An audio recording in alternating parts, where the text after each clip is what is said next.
Shalom and greetings from Jerusalem. Jane, I want to share some breaking news with you.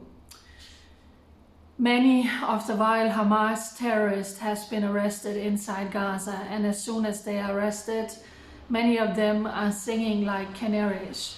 They are giving valuable intelligence, valuable intel to our intelligence agencies, and from that information, the bodies of two hostages was rescued last night from by our special forces here in Israel.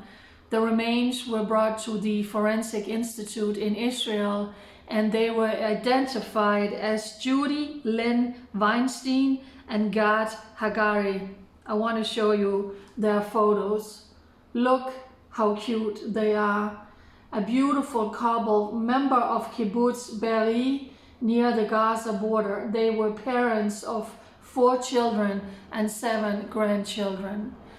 On that fatal day, the Black October 7, they were out taking their morning walk, and they came across these savages, these terrorists who breached in from Israel, and they killed God in front of his wife. She watched him being killed.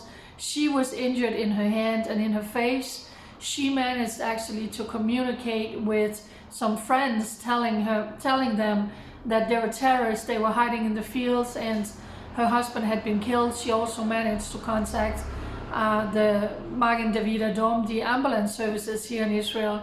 But the terrorists, the vile terrorists, came back and they killed her. They killed both of them, this precious elderly couple, and they dragged their bodies into Gaza, where they were held hostage for more than 600 days.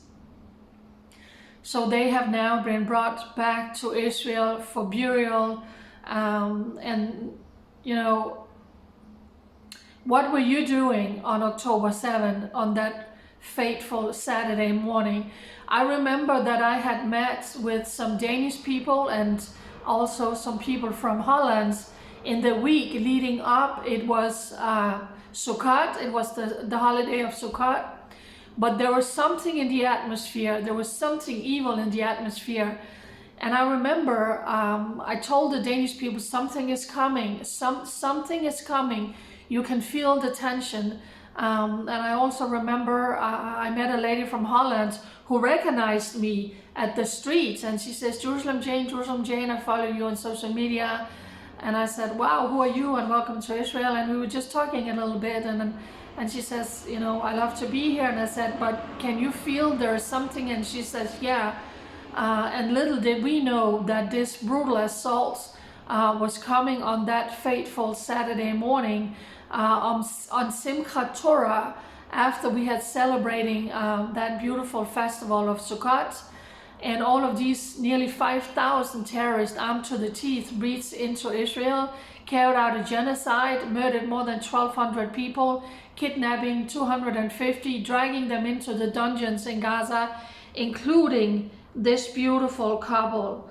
Look at them, look how precious they are.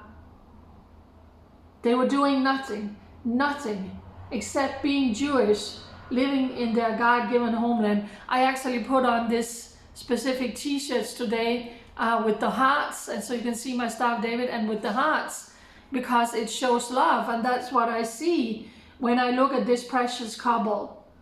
Parents and grandparents of 7 children. I want to read a little bit about what they said about them. It was said about him that he was a man full of humor, who knew how to make those around him laugh, a musician at heart, a gifted flutist. He played in the IDF orchestra and was involved in music all his life. He was also a cook. She was an English teacher who specialized in working with children with special needs and attention and concentration problems. She also helped children who suffered from anxiety and depression due to living under the constant threat of rockets from Gaza. For those of you who didn't know, who didn't pay attention to what happened in Israel before the October 7 onslaught, Hamas had fired thousands and thousands and thousands of rockets into from Gaza into Israel, traumatizing all the people living in the Gaza border community, running for their lives to bomb shelters over and over and over and over again. I was down there at some point and I made videos from one of those kibbutzim. You know, sometimes in those places they don't even have, was it 20 seconds to find shelter before that rocket hits. So they have been brought home now for burial here in Israel. May their memories forever be a blessing, and may God comfort their families that now can bring them home to find and have an eternal resting place here in Israel. It was actually a special fraction, a special Muhanadin, I can't pronounce it correctly, a special group who held the bodies of this elderly couple, and it was the same group who held the Bibas family, the precious mother and her 2 babies, who savagely murdered baby Kafir and brother Ariel with their bare hands. And I actually read that the people working at the Forensic Institute just broke down when they saw the damages and the atrocities that these savages committed towards the Bibas family, the Bibas children. So I want to show you something, because one of my followers on Facebook actually sent me something very beautiful. Look at these beautiful bracelets she made. And of course this yellow one with the ribbon here symbolized the hostages. And then the one over here is for the Bibas family, the children, Ariel and Kafir, with the red hair. So I value, there's one more, I value these very, very much, to my follower who made these sent from America. So today, again, hostages, the bodies of 2 hostages was brought home. I want to show you this photo. They're sitting drinking their coffee. Look how cute they are. Look how cute they are. Parents and grandparents brutally murdered for no other reason than being Jewish, taking their morning walk on that Black Saturday on Simchat Torah, which normally is a festive day coming at the end of the Sukkot holiday, when 5,000 savages, a portal from hell opened, and these savages breached into Israel and committed the worst atrocities since the Holocaust, raping women, raping teenagers, burning babies, massacring whole families.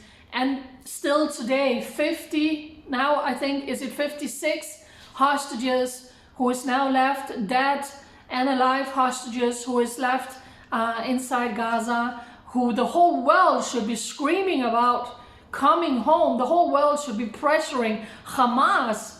They should be pressuring Hamas to release the hostages unconditionally, lay down their arms and surrender. But instead, all the world, what are they doing? They are sharing the propaganda from Hamas. All of the blood libel that is coming against the Israeli Defense Forces over and over again, with mainstream media being mouthpieces for Hamas. So yeah, I'm just affected by this beautifully elderly Jewish couple out on a morning walk, savagely executed, shot by these vile terrorists. Mothers, fathers of 4 children, 7 grandchildren, and dragged their dead bodies, dragged into Gaza as bargaining chips for these savages.